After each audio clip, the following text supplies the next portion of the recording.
दिल्ली का राजा कौन है? इब्राहिम। इब्राहिम लोदी के दो चाचा उसके खिलाफ है।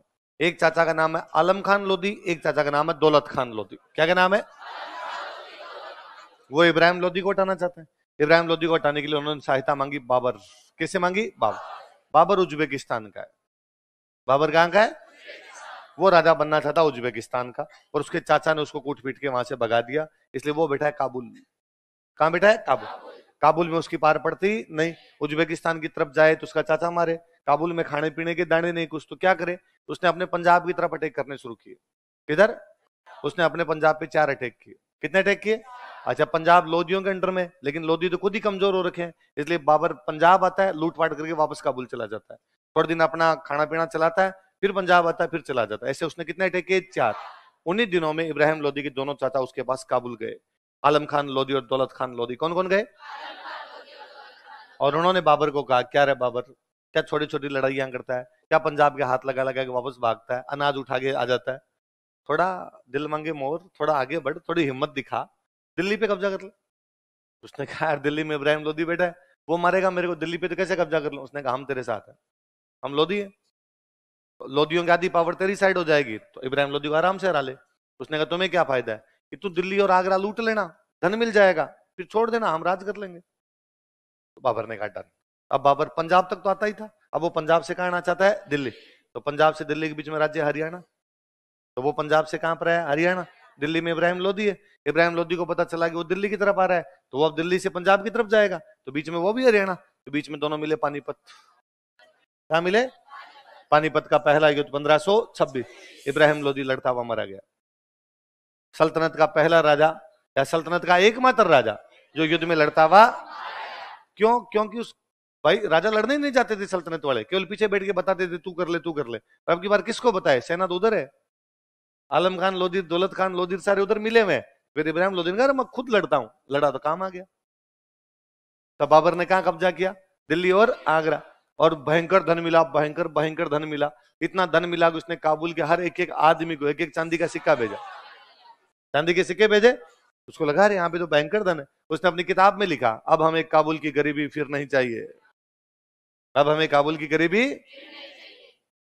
अब उसने जाने से मना कर दिया। आलम खान लोधी, दौलत खान लोधी तो साइड में हो गए, अब दिल्ली आगरा पे कब्जा करके कौन बैठा है? खुद बाबर। अब बाबर जब कब्जा करके बैठा तो बाबर ने आगरा पे कब्जा किया। आगरा पे कब्जा किया तो अपने राजस्थान की साइड में किला है, उसका नाम है बयाना। कौन सा किला है? उसने कहां पे कब्जा कर लिया? जब वो बयाना की तरफ है तो सांगन करना। तुम्हारा ध्यान किधर है हीरो? तो फिर सांगन का इधर नहीं है ना, वैसा उधर उधर, आगरा से उधर उधर है, इधर आने की कोई आवश्यकता। तो अब सांगा कौन सा किला लेने के लिए जाएगा? बयाना। तो लड़ाई कहां पर होगी? बयाना।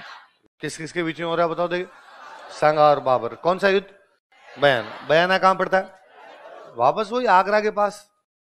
सांगा चित्तौड़ से चल के बयाना गया, चित्तौड़ चल कहां गया? बयाना। बयाना का किला बाबर ने एक बंदे को दे रखा, उस बंदे का नाम है मेहंदी ख्वाजा। क्या नाम है? तो मेहंदी ख्वाजा ने मैसेज किया कि भाई वो किला तू मेरे को दे के गया था। तो बाबर ने कहा बैठा रहा, अरे नहीं यार, वो इधर से कोई एक आदमी आ रहा है, तो सांगा नाम का बंदा किले पे कब्जा करने के लिए आ रहा है। तो बाबर ने कहा घबराने की कोई आवश्यकता, मैं एक सेनापति और भेज रहा हूँ। और बाबर ने एक सेनापति और भेज दिया, सुल्तान मिर्जा। कौन सा भेज दिया? सांगा दोनों को रहा एक साथ। इस युद्ध में भी सांगा की जीत हुई। जब मुगलों की सेना भाग रही थी ना, तो अपना एक वाद्य यंत्र छोड़ गई थी, तासा। बताया था मैंने कि बयाना युद्ध के बाद मुगलों के इस वाद्य यंत्र पर मेवाड़ वालों ने कब्जा कर लिया था, पढ़ा था? जो गले में लटका के बजाया जाता है, एक मुस्लिम वाद्य यंत्र है, मुहर्रम के टाइम में बजाया जाता, पढ़ा था हमने? ढोल नगाड़े होते थे, सेना ढोल नगाड़े नहीं बजाएगी तो कौन बजाएगा? फिर हम पढ़ते तो हैं, ढोल नगाड़ों के साथ में सेना आगे बढ़ी। आज भी पूरी फौज के पास होता है अपने, बिना वाद्य यंत्रों की क्या लड़ना। तो फिर आपने जो डायलॉग था, फौज में नगारो बात में हुंकारो, फौज में नगारो बात में। फौजियों को नगाड़ा जब सुनते हैं तो उनमें जोश आता है, बात में हुंकारा। अब की बार जब सांगा ने बयाना की लड़ाई जीती तो सांगा को लगाया यार ये बार बार पंचायत थी इन दिल्ली आगरा वालों से, और मेरे को चित्तौड़ से चल के कहां पर आना पड़ता है? इधर आगरा की तरफ। आगरा पे कब्जा ही करते हैं। कहां कब्जा करते हैं? आगरा। और इस बाबर को भगाते हैं यहां से। फिर दूसरा, बाबर ने लोदियों का आके आगरा पे कब्जा किया था। लोदियों को पता चला कि आजकल बाबर से कौन लड़ रहा है? सांगा। तो लोधी सांगा के पास आ गए। उधर इब्राहिम लोधी का छोटा भाई था महमूद लोधी। कौन था? लोदियों की सांगा की भी पहले बनती नहीं थी, पर अब सांगा की बाबर से नहीं बनती, लोदियों की बाबर से नहीं बनती, दुश्मन का दुश्मन दोस्त होता है। तो महमूद लोदी ने सांगा कहा कि भाई सांगा तुम संघर्ष करो, हम तुम्हारे, और यार ये हमें आगरा दिलवा दे। तो सांगा ने कहा ठीक है, बयान है, अपन किधर चलेंगे, आगरा। अब जब बाबर को पता चला कि मुश्किल से तो आगरा लिया था, अब वो किधर आ रहा है, अपने आगरा, तो फिर बाबर आगरा को बचाने के लिए सामने आता। तो बयान आगरा के बीच में जगह है खानवा। कौन सी जगह है? अच्छा, बाबर के पास में दो जगह, एक दिल्ली और एक आगरा। सांगा ने दोनों तरफ सेना भेजी है, इधर खानवा की तरफ भी सेना गई है, उसकी दिल्ली की तरफ भी सेना गई है। उसने दिल्ली के आसपास के 200 गांवों पर कब्जे किए, क्योंकि अपने को याद ये रखना है कि मुगलों ने अफगानों का राज खत्म किया था। मुगलों ने अफगानों का, इसलिए मुगलों और अफगानों में कभी आपस में बनती नहीं थे। तो बाबर ने आके अफगानों का राज समाप्त कर दिया, इसलिए अफगानों में से वापस एक बंदा उठ के आया, शेरशाह सूरी।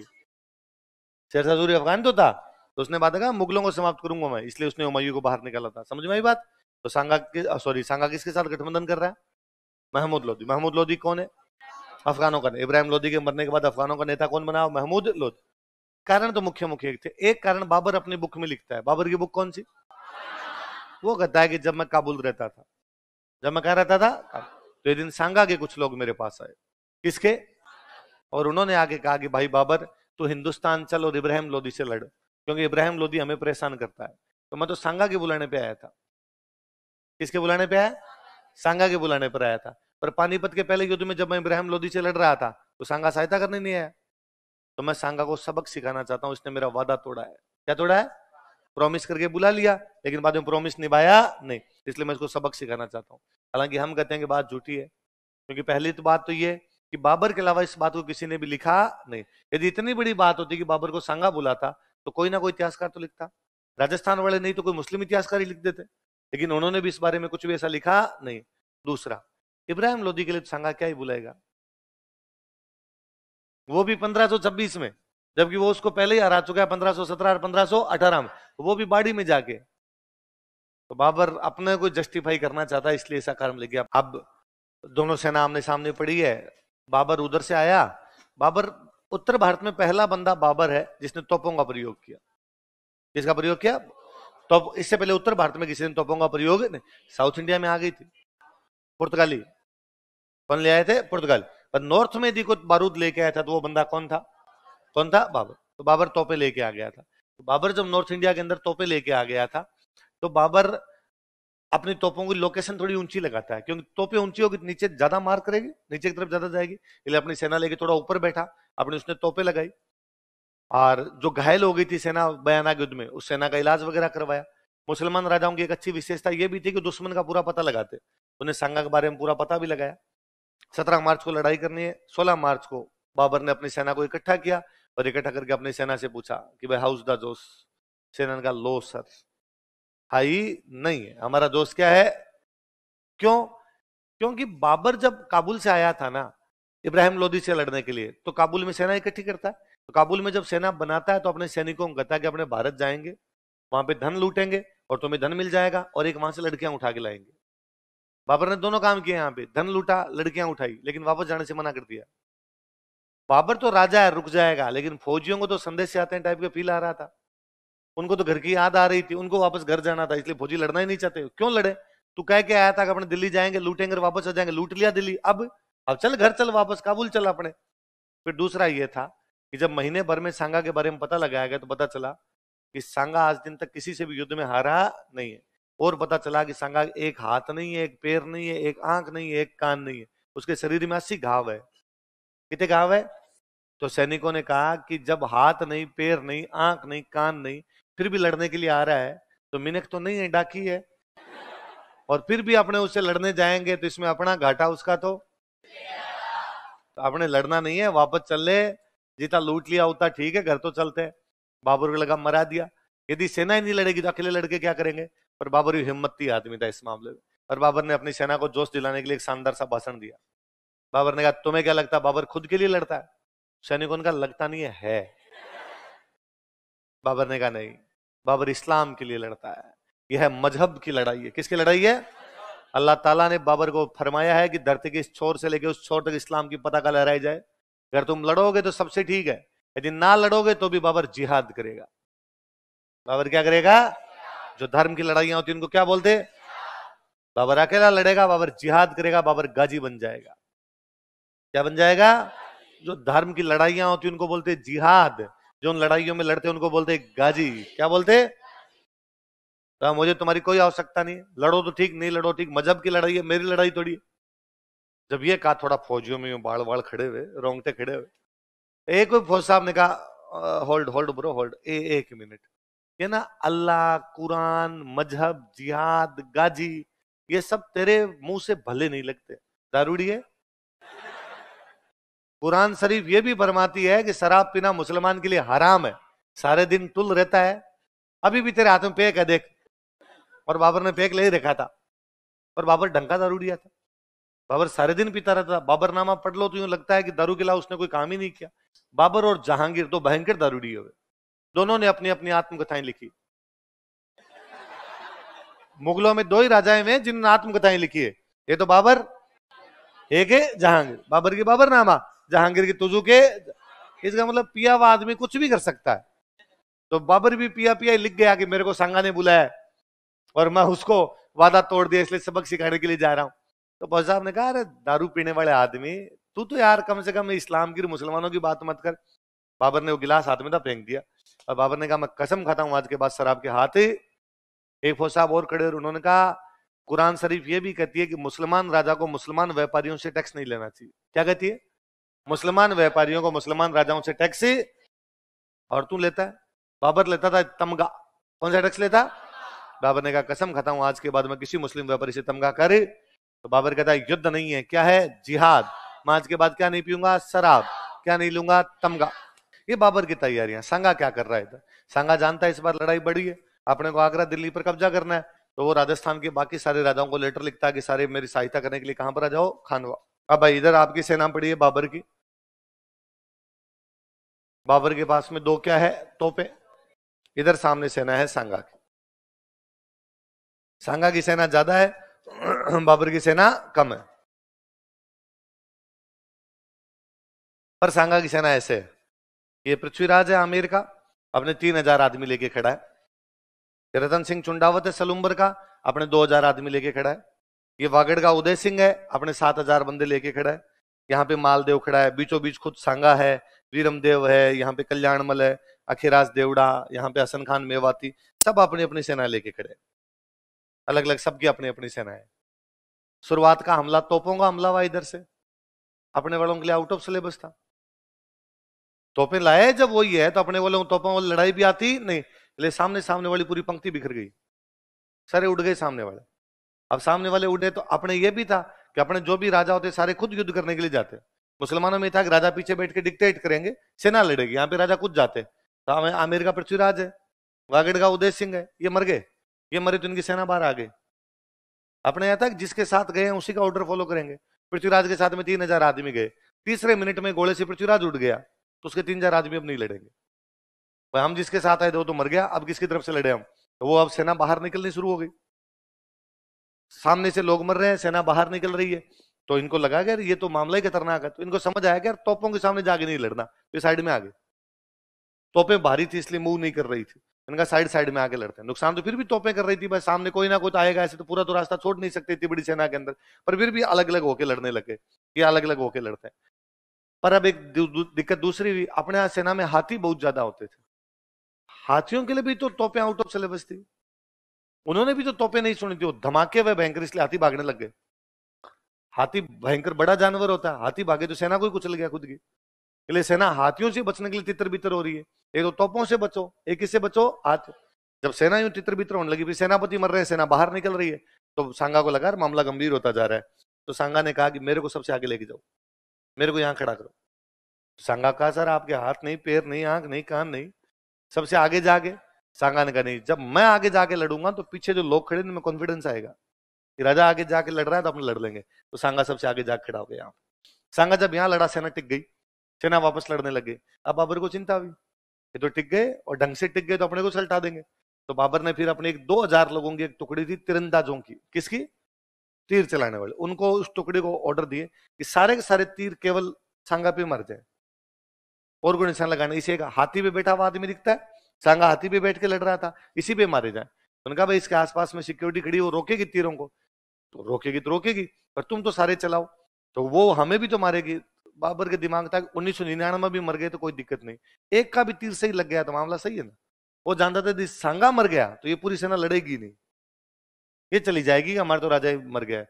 पर एक तीर सांगा के लग गया कोई, जैसे सांगा के तीर लगा, वो हाथी में बैठने की जगह होती है उसको बोलते हैं होदा, क्या बोलते हैं, सांगा यूं होदे में गिरा, पीछे पीछे गिरा। अब सबसे आगे को हाथी पर बंदा यहाँ बैठा है, और वो जब गिरेगा तो लास्ट तक दिखेगा ना, तो इस लास्ट वाली सेना को ये लगा राजा मर गया। हालांकि सांगा मरा फिर भी नहीं, वो केवल घायल ही हुआ था तीर लगने से, पर वो गिरा तो इनको लगा ये मर गया, तो ये तो सेना पीछे से जानी शुरू होगी। हालांकि इन्होंने बड़ा जल्दी किया, मेवाड़ में था कि हरावल में हमेशा सलूम्बर के चुंडावत जाएंगे, और यदि राजा किसी भी कारण से घायल हो गया तो सादड़ी का झाला राजा वाली जगह बैठेगा। कौन? सादड़ी का झाला कौन था? झाला आजा को फटाफट सांगा वाला मुकुट पहनाया, हाथी के ऊपर बिठाया ले जाके, लेकिन तब तक इस सेना की कम्युनिकेशन टूट गया इनका, और ये सेना पीछे से हटने लग गई। पर इन्होंने जैसे तैसे करके मेवाड़ वालों ने वापस कंट्रोल किया, झाला आजा के नेतृत्व में लड़ना शुरू किया, सांगा को कुछ सेना बाहर लेके गई, बाबर को लगा फिर मरा दिया। फिर बाबर ने अपना अंतिम दांव खेला तुलगुमा। कौन सा खेला? वो उज्बेक था। बाबर कहां से आया था? उज्बेकिस्तान। कहां से आया था? उसने वो खेला। अपने यहां लड़ाई थी आमने सामने की लड़ाई, मैं यहां लड़ रहा हूं, सामने मेरे एक बंदा लड़ रहा है, और अपनी वैसी लड़ाइयां थी कि मैं तलवार से लड़ रहा हूं, सामने वाला भी तलवार से लड़े, तलवार से तलवार, भाले से भाला, उस टाइप की लड़ाई थी। और उसमें वो थी कि सामने वाले की तलवार टूट गई फिर नहीं लड़ते, तो भाग जा, या तेरी तलवार लेके आ जा, मैं वेट कर रहा हूं, और या तेरे पास नहीं तो मेरे पास एक्स्ट्रा पड़ी, लड़ लेते हैं। खूब सारे ऐसे एग्जाम्पल मिलेंगे अपने अपने वो लड़ाइयों का वैसा था ही नहीं उनके। अब मुगलों का वो था कि नहीं यार लड़ाई जीतनी है, आमने सामने लड़ रहे थे। अब उन्होंने वो अंतिम टुकड़ी एक इधर से उतारी, एक इधर से उतारी, तिरछी टुकड़ियां उतारी, तीन तरफ से घेर के, सामने से आक्रमण हो रहा है, एक इधर से भी अटैक करेगी टुकड़ी, इधर से भी करेगी। अपने वालों की इनके समझ में नहीं आया कि इधर से क्यों आ गए। इन्होंने कई देर तो अपने वालों वैसे कहा भाई चिटिंग है चिटिंग, इधर से आओ, लेकिन तब तक सलट गए थे। फिर एक ये था कि बयाना की लड़ाई होगी 16 फरवरी, खानवा कब हो रहा था? 17 मार्च। तो बाबर को टाइम मिल गया।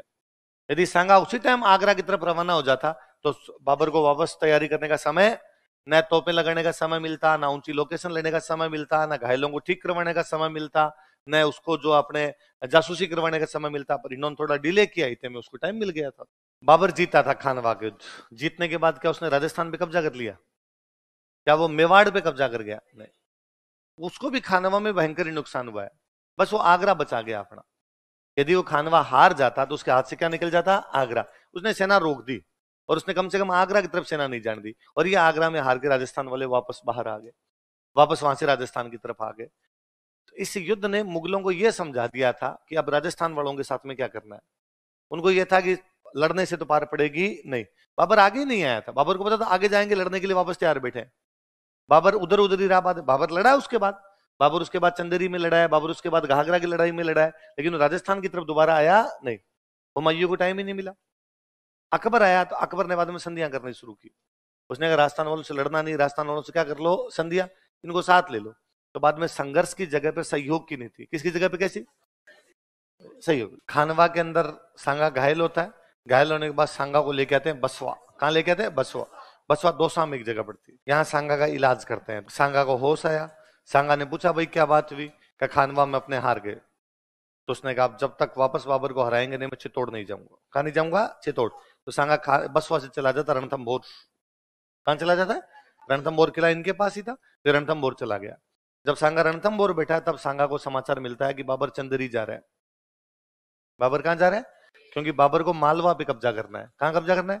मालवा पेशेवर जगह थी। मालवा में एक बड़ा राजा कौन है? चंदेरी का मेदिन राय। उसने कहा मैं चंदेरी के मेदिन राय पर हमला करूंगा। दो, ये तो मालवा का बड़ा राजा है, उसको मालवा लेना है। दूसरा, मेदिन राय किसकी सहायता कर रहा था? वह सांगा का दोस्त है, मैं इसके खिलाफ लड़ूंगा। सांगा ने कहा मेदिन राय ने अपनी सहायता की थी, अब बाबर यदि मेदिन राय के खिलाफ जा रहा है तो हम किसकी सहायता करेंगे? मेदिन राय। तो सांगा यहाँ से रवाना होता है। तो सांगा के साथ वाले मना करते हैं नहीं सर, अभी आप घायल हो, अभी आपकी स्थिति ज्यादा अच्छी नहीं, हम एक बड़ी लड़ाई आ रहे हैं, हमारे बड़े बड़े सेनापति मारे गए हैं, थोड़े दिन रेस्ट लेते हैं, एनर्जी बटोरते हैं, थोड़ी शक्ति और बटोरते हैं, फिर लड़ेंगे। बाबर की क्या औकात है, इसे लड़ लेंगे बाद में लड़ लेंगे। तो सांगा ने कहा नहीं, जब तक तोड़ेंगे नहीं तब तक। सांगा यहाँ से रवाना हुआ। बीच में गांव पड़ता है इरिच, पहले इरिच, कोई बात नहीं, ऊपर लिख लिया आपने, काल पे लिख लिया तो कोई बात नहीं। यहाँ से पहले जाते हैं इरिच। कहाँ जाते हैं? इरिच। यहाँ साथ वाले फिर थे, और साथ वाले ने वापस कहा कि भाई नहीं चलना, अपने को आगे नहीं चलना, रुक जाते हैं यहीं पे, रुक जाते हैं, चंदेरी की तरफ नहीं रुकते। पर सांगा नहीं मानता, सांगा था नहीं अपने आगे चलेंगे। तो वहां इरिच में खाना खाने के लिए बैठे थे, तो साथ वालों ने वहां जहर मिला दिया था।